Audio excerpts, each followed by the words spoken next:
একদিন স্কুলে ম্যাডামকে বললাম, ম্যাডাম আই লাভ ইউ। পরের সপ্তাহ দেখি খাতায় 10 নাম্বার কম। ম্যামকে জিজ্ঞেস করলাম, ম্যাডাম খাতায় নাম্বার কম কেন?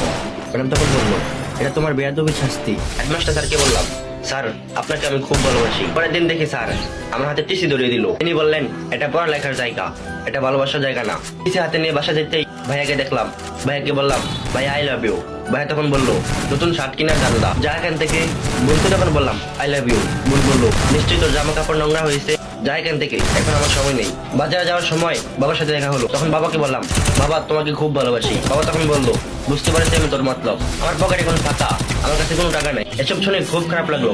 কেউ আমার ভালোবাসার দাম দিল না, সবাই উল্টোটা ভাবলো। বাকি আছে মা। চিন্তা করলাম এবার মাকে গিয়ে বলি। মা রান্না করছিল।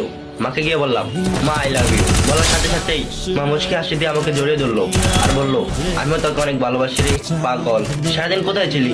আয় খেতে বসবি চল। তাই সবশেষে বলবো, মায়ের ভালোবাসার কোনো তুলনা হয় না। কোথায় মায়ের পাগল সন্তানেরা? এসো একবার হলেও বলি, আই লাভ ইউ মা।